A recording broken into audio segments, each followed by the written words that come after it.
Good morning, mga brothers and sisters. Good morning, Pepot. Morning, mga friends. Medyo makulimlim ang panahon. Umulan kagabi at kaninang madaling araw.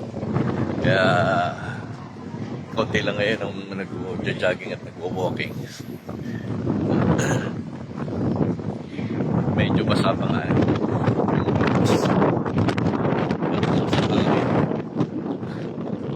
Parang may bagyo. So, okay. Mga kapatid, tuloy tayo sa ating Bible morning walk. And tulad nga ng aking napasimulan after ng Beatitudes, yung mga commands ng ating Panginoong Jesus. Direct commands na makikita natin siyempre sa gospel. And hapon, makalawa, ay na-discuss natin yung the true great commandments sa Matthew 22. You shall love the Lord your God in all your heart, in all your soul, and in all your mind. And the second, which is similar to the first, sabi ron, is to love your neighbor as yourself. Ngayon naman, punta tayo sa Mark, Gospel of Mark. And in verses 14, chapter 1, verses 14 and 15 ng Mark, okay, ganito yung sinasabi sa Gospel of Mark.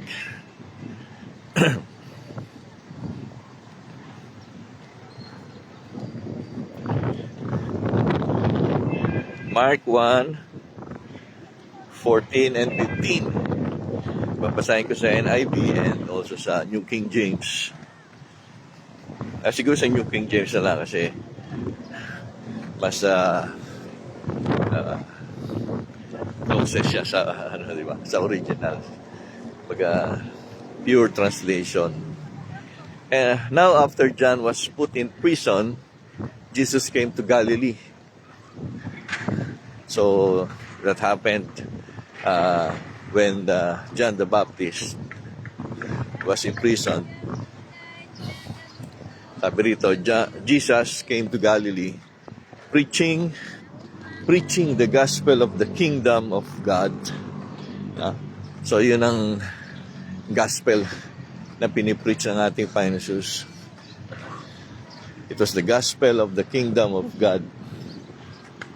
Sa atin ngayon, it is the gospel of Christ.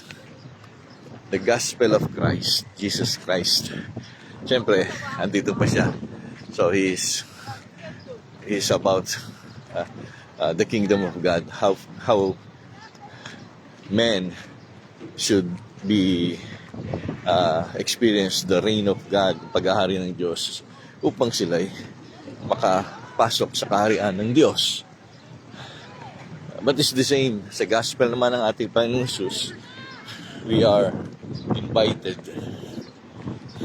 to that gospel, to receive by faith the gospel of Jesus Christ, so that we will also receive eternal life, di ba? Yung buhay na walang hanggan.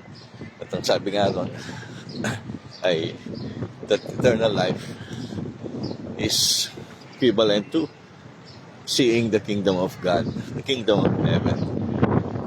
Kaya, yung mapansin nyo rito, yung mga communications lagi ng ating Panginoong Jesus, yung kanyang mga, kahit kay Nicodemus, diba? Unless you are born again, you cannot see the kingdom of God. Unless you are born of the Spirit and born of water, you cannot enter the kingdom of God. So, because that is His gospel, yun yung kanyang message na kailangan. And after that, yun pa rin patuloy.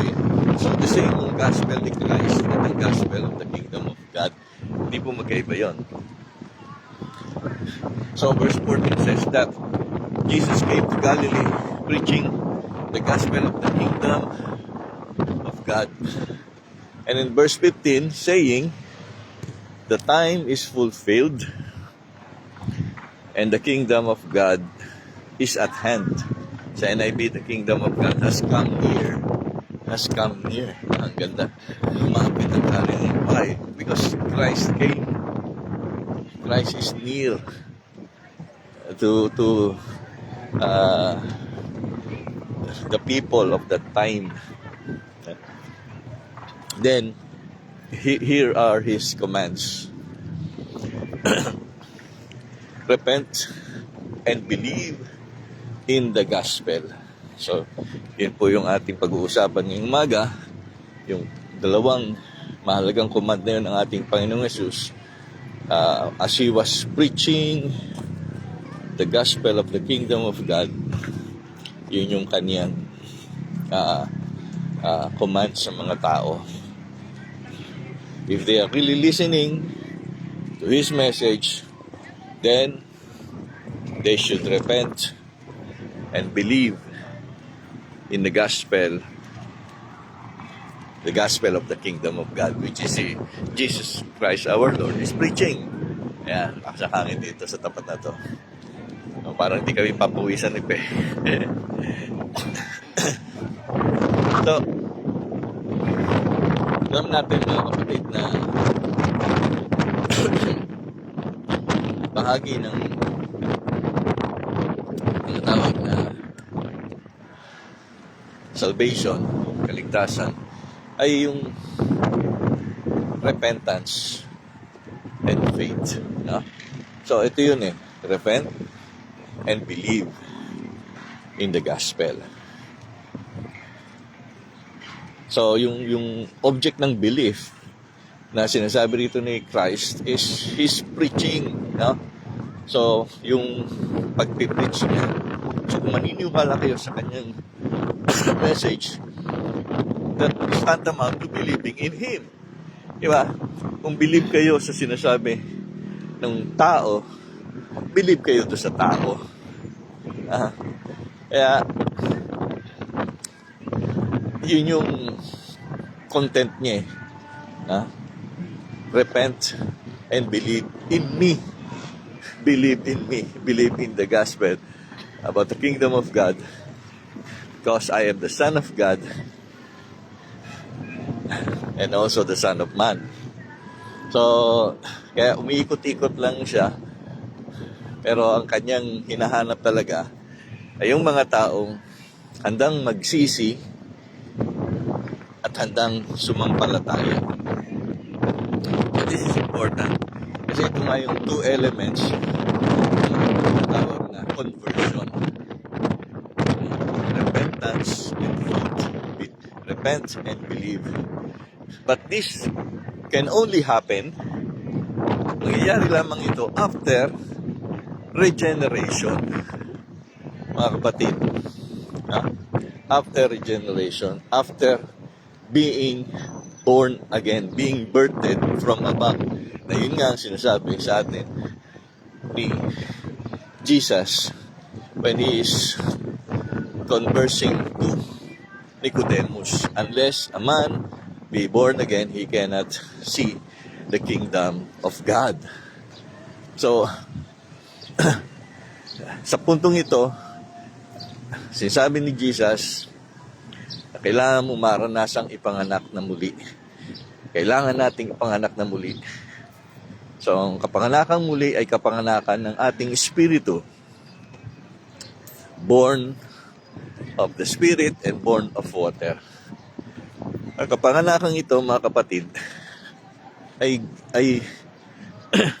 dulot o gawa ng banal na espiritu. You can also check on Titus 3 verse 5. The washing of regeneration wrought by the Holy Spirit. Siya lang ang hagawa nito. Kumbaga ang sanggol, hindi niya kayang iluwal ang kanyang sarili, ipanganak ang kanyang sarili. Andun yung agent, yung mother, at yung doktor, OB, o yung kumadrona, yung midwife. Diba? So, merong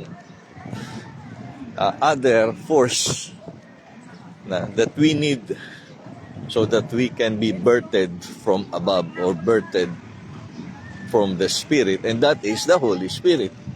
Kaya sabi ron sa bandang ng John chapter 3, the Spirit, the wind, the wind moves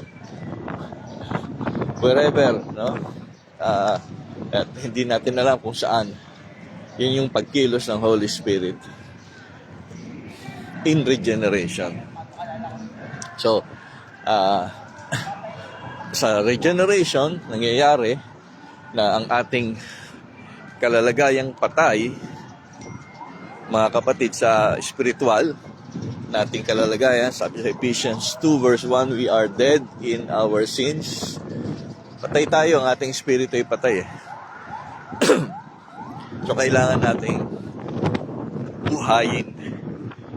Kaya kailangan ng kapanganakang muli ang ating mga spirit. So, after that regenerating work of the Holy Spirit, doon po papasok yung tinatawag ng conversion, and which is Jesus Christ is preaching and commanding us to repent and believe in the gospel. Pareho po yung nasa imperative mood, no? Yung verb dito na repent. Check ko sa Bible Hub.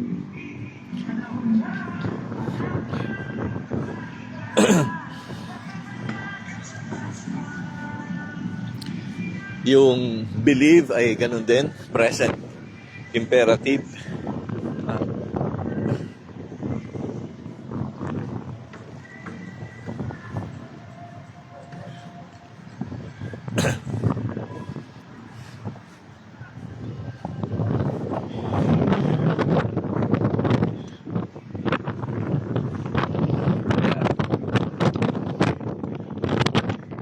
Mark pala. Mark 1 verse 15. Bible Hub. So dito ko po tinitingnan yung mga parsing yung ng Greek, analysis ng Greek words. So medyo mahina lang ang signal. Ito. So the time has come, the kairos, ang ginamit dito ay kairos eh. When the time is fulfilled, no? When the time is okay or completed na, perfect time. Kumbaga timing, no? Ito na yung simula or beginning of Christ proclaiming the kingdom of God. The time has come. Meron din itong sense na sinasabi sa Galatians 4:4, diba? When the time is fulfilled, God sent His Son. When the time is ripe, yung perfect na, complete na, yung kumbaga right time na rin. Pero ang ginamit doon sa Galatians 4:4 ay chronos time. Dito ay kairos time. Alam nyo, yung kairos time ay mas yung sense ng timing, no, mas maganda sa kairos time. Kaya anong makita natin dito? So yung kanyang preaching is perfect timing, perfect time. Kumbaga, sumusunod siya sa timing ng Diyos, sa timing ng Ama, sa timing ng Trinity, in doing the ministry. And sabi niya, he said, the kingdom of God is near, engeken, malapit sa atin, no? Yung isa pang idea ng being near is, it is in the midst of us. Nasa kalagitnaan natin ng paghahari ng karya ng Diyos. Kasi kasama nila si Jesus. But they have to repent and believe in the kingdom, in the gospel of the kingdom. Diba? Kailangan nilang sumampalataya. Kailangan na magsisi. So, the word repent, metanoia. So, dito ang ginamit is metanoite kasi nga nasa imperative, no? But the root word is metanoia. Change of mind. Change of mind.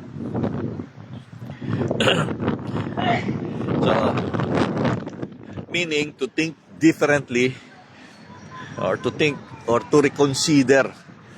Yan. Sa pagbabago ng isip, pagbabago ng mga pananaw at pasya. So, when you repent, you change your mind from being in the life of sin to being in the life with God. May pagbabago na dapat nagaganap sa repentance.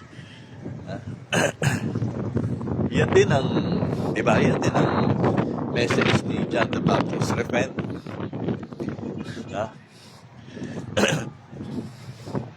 And be baptized. So, nandun kasi yung idea ng you decide.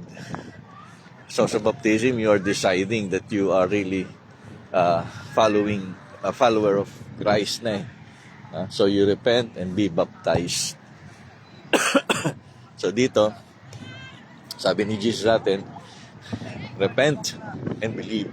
Now, repentance is the element of conversion. So, ulitin ko, after na ma-born again ka, darating sa puso mo na yung kahandaan na magsisi. Why? Because you are already birthed from your spirit. In your spirit, binuhay na uli yung spirito mo. So, yung spirito natin, ready na makapag-communicate with God. Ready na tayong makipag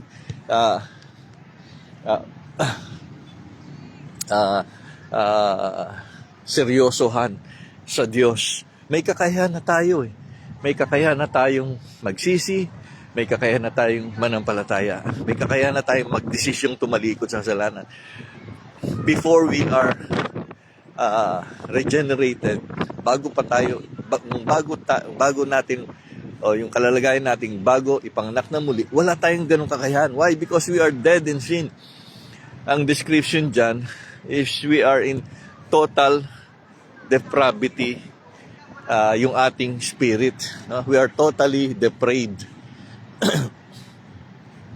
Kaya, dumarating lang yung kakayahan ng repentance sa isang tao after na ma-born again siya ng Holy Spirit. So, ang nagbo-born again sa atin ng Holy Spirit, hindi pwedeng, ayan, kapatid, nagsisiyo mo kasalanan mo, tanggapin mo si Jesus. No, pagkatapos mag-pray, sasabihin nung pastor o ng Bible study leader, kapatid, born again ka na. Baliktad. Baliktad. Hindi nila alam kung ano talaga ibig sabihin ng regeneration. At para saan ang regeneration? Para saan ang born again? Born again is not a reward. Hindi reward yung born again ng repentance salvation. Yun ang process kung hindi ka makapasa sa Greek 1. So prerequisite yan to conversion. Regeneration is prerequisite to conversion. And what is conversion? Conversion involves repentance and faith. Yan, nawala ang connection. Okay, tuloy tayo. So, sana nalinawan nyo mga kapatid. Kaya, nung makaranas na ng born again na ng Espiritu, si Nicodemo, he became a follower of Christ. Doon lang siya nag-repent at doon lang siya nag-believe kay Christ. So the same happens with all believers in Christ. Lahat tayo para-pareho yan. Kaya hindi tayo nabuborn again dahil sa preaching ng pastor. Nabuborn again tayo dahil sa pagkilos ng Holy Spirit sa atin. And then comes what we call yung effectual calling. So makakarinig ka tayo ng gospel. At hindi tayo makaka-resist. Kasi andun na yung spirit na nag-work sa ating spirit. So, we now come to this point that we could repent, change our mind, change our perspective of sin, na hindi na dapat akong namumuhay sa kasalanan at handa akong iwanan na ang buhay ng kasalanan at handa akong talikuran na si Satanas sa kanyang paghahari sa aking buhay at handa akong ipagkaloob na kay Kristo ang aking buhay. So, sa repentance, mga kapatid, the first repentance na nangyayari sa atin would result in salvation. Repentance that results in salvation. Kasi after that, hindi magkahiwala yung repentance at faith. Kaya sabi, repent and believe in the gospel. So after repenting of our sins, the Holy Spirit works in us yung forgiveness, yung cleansing, yung sinasabi nga na washing of regeneration, may instantaneous happening na nangyayari sa ating spirit, sa ating pagkatao. And all of it is because of the regenerating work of the Holy Spirit.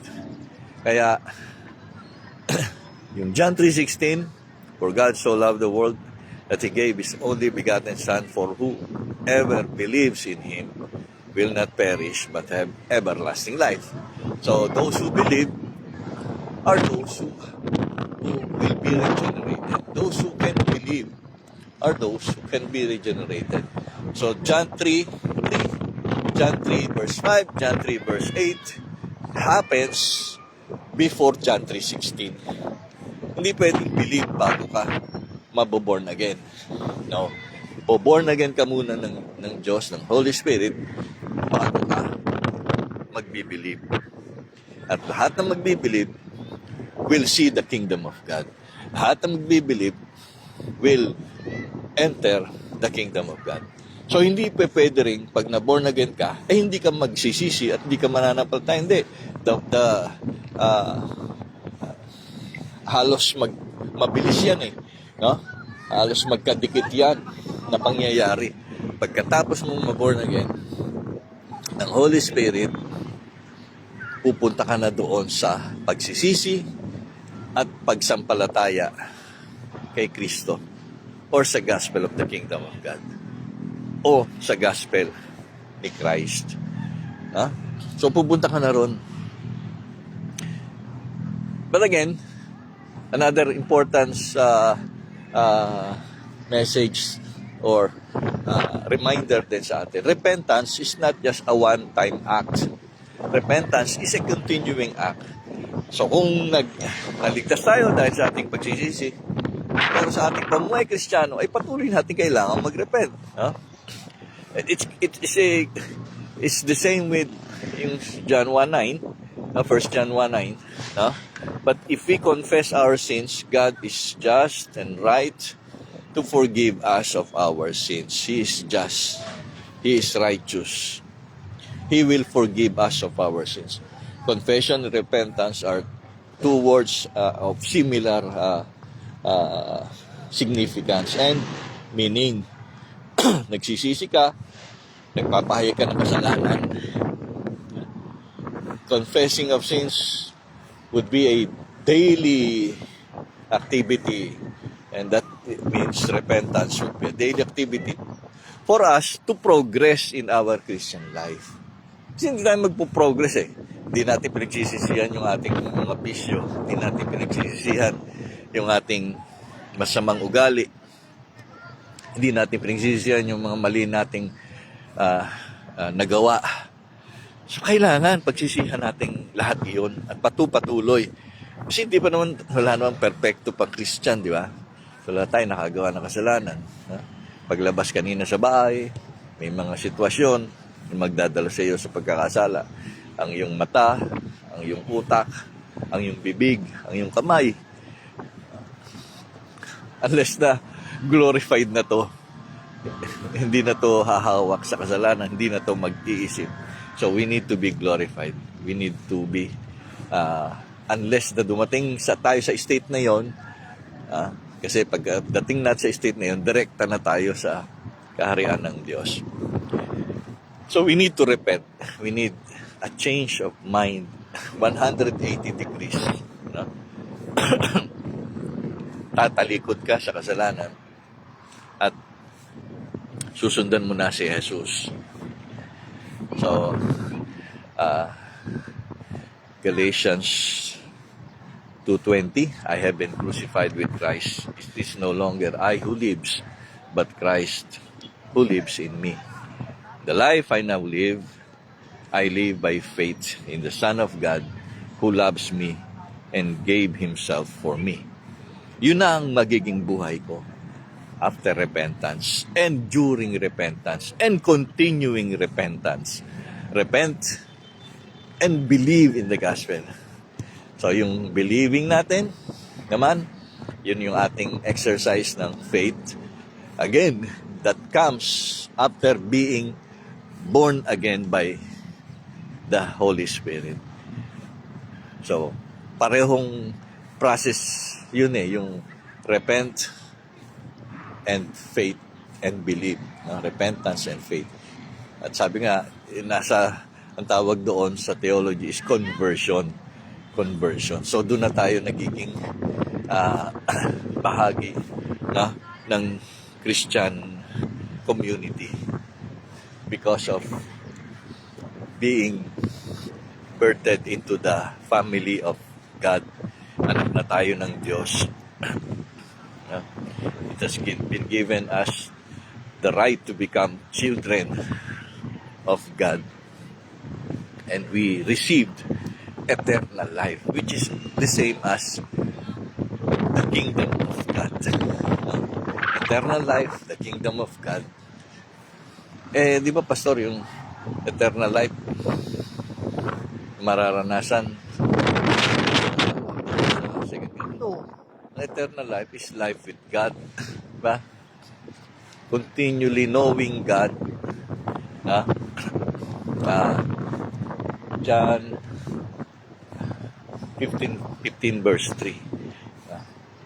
Or, 1 Corinthians yata yun. And ganun din ang kingdom of God. Kingdom of God is being reigned. Experiencing the reign of God. Naranasan natin yung paghahari ng Diyos. Check ko John 17:3. Yun, naalala ko na. John 17:3, Ito ang buhay na walang hanggan. Ang makilala kanila, ang isa at tunay na Diyos, at ang makilala si Jesucristo na yung isinugo. So, what is eternal life? Eternal life is knowing God, knowing the Savior, knowing the Christ, knowing the Holy Spirit. So, kailan nangyayari yun? Diba? Hindi mangyayari yun doon lang sa kaharian ng Diyos. Nangyayari na yun after you experience the born again, experience, work of the Holy Spirit. Born again ka ng Holy Spirit, mararanasan mo na makikilala mo na ang Diyos, makikilala mo na ng tunay si Jesus, makikilala mo na ng tunay ang Holy Spirit. Kapatid, very basic command ito na kailangan maranasan ng lahat ng nagnanais na pamuhay ang kanyang buhay sa Diyos, maranasan ang paghahari ng Diyos sa kanyang buhay. So, yung utos ng Panginoong Jesus for us, repent and believe, which could only happen after being regenerated by the Holy Spirit. So, anong prayer natin? Hindi naman natin alam. Sabi nga, lakas ng hangin kanina doon. No? Dito, sa gitna ng na soccer field, hindi masyado. So, ganun ang pagkilos ng hangin. Hindi natin alam kung saan siya kilos. Hindi natin alam kung sinong ang tatawagin ng Diyos, kung sino ang kanyang ililigtas, kung sino ang kanyang hinirang. Ha? But what we know is if they repent and they believe, if they have faith in Christ, that is one sign of being a regenerated person. No? At yung regenerated person na yun na nagsisi at nanampalataya kay Jesus ay patuloy na namumuhay na kay Kristo. Yun lang ang alam ko. Yun ang mga tanda. So, ang prayer natin is we pray. Kahit kayo, hindi nyo pa nararanasang magsisi at sumampalataya kay Jesus, you pray for the work of God in your hearts, in your dead spirit. Mag-pray kayo na kumilos ang Diyos sa inyo, na i-born again kayo ng Diyos. Kasi merong kayong kagustuhang magbalik loob sa Diyos. So, why not pray that kind of prayer? Lord, buhayin mo ang aking espiritu. Lord, regenerate mo ako. Born again mo ako, Panginoon. I-born again mo. Kaya mga kapatid, yung born again, hindi yun samahan. Hindi yun religion. It's, sabi ko nga, hindi yun reward. Yun yung prerequisite. Pagkilos ng tanging ang Diyos lamang, ang Holy Spirit lang. So yan, wala na yung hangin dito sa gitna ng soccer field. Nandun na siguro kay Fe, ayun, naikot siya. Nag-walking siya. Ganun eh. Hindi ko masasabi kung sino ang hindi ko madetermina ang pagkilos ng Diyos, ang pagliligtas ng Diyos. But on our part, as Christians, as workers in the church, workers of God, we will preach the gospel of Christ. Si Christ ang preach na the gospel of the kingdom of God. Pwede rin naman nating i-preach yun. Pagharian kayo ng Diyos. Maniwala kayo kay Kristo. Magsisi kayo.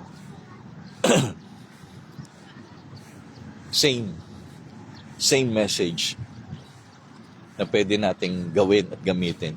Kasi unless na marinig ito, unless na matanggap ito, magsisi sila, doon lang nila maranasan ang redemptive work, ang pagliligtas ng Diyos. So mga kapatid, God bless po sa atin. Sana naging malinaw sa atin yung basic, primary, basic pero napakahalaga na utos ng Panginoon to repent and believe in the gospel. Palain po tayong lahat ng Panginoon. Tayo po'y manalangin. Aming Diyos, na makapagilan sa lahat. Thank you, Lord, sa araw na ito, sa kabila ng makulimlim at maulang panahon, kagabi at kaninang madaling araw, ay niloob mo pa rin, Panginoon, na maging mapayapa ang panahon upang kami makapag-walking pa din, exercise, jogging, makapag-Bible morning walk. And salamat, O God, sa patuloy na provisions mo sa aming buhay. Bagamat may mga konting pagtitiis, papasalamat ka, Panginoon, kasi tapat ka at kailanman di ka nagkulang. And thank you, Lord, sa opportunity to share the gospel of the kingdom of God, to share the gospel of Jesus. Pagpalain mo po, Panginoon, ang aming buong sambayan. Again, pagpalain mo po ang aming ministry ngayong araw na ito, ang mga Bible studies, children's ministry. And continue to bless also ang mga kapatid naming patuloy na tumutulong din sa iyong gawain. Aming mga kapatid na Mirna na nasa Japan, ang sambayan ni Reven na hindi pa masyado nakasimba dahil sa kanyang baby, pero dalangin namin na makita rin nila, Panginoon, yung importance ng pagpunta sa simbahan.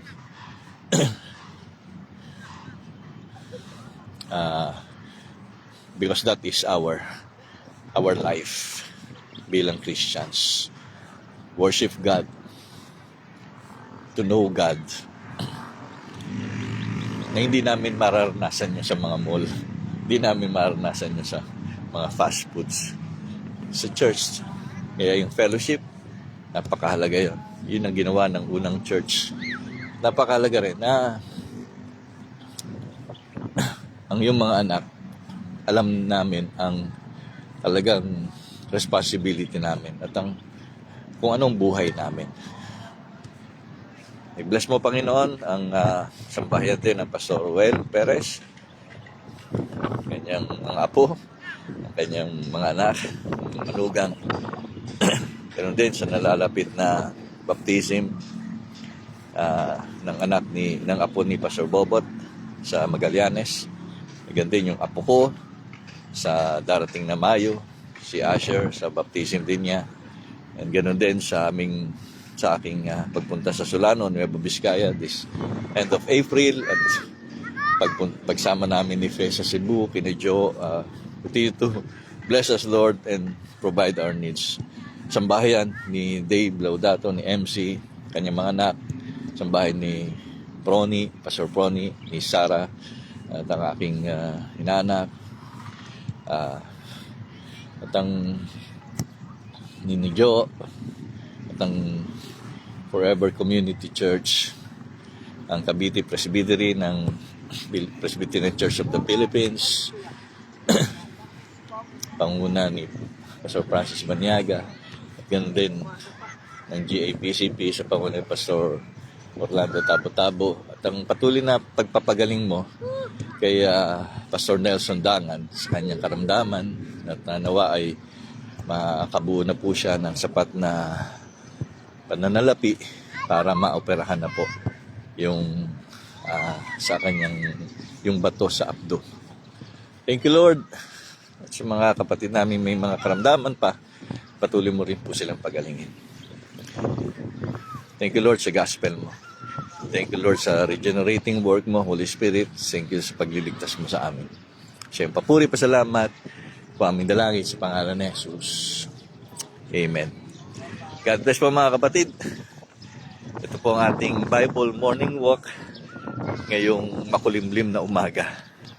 Dito pa rin sa Dasmariñas, Oval and Grandstand. God bless po.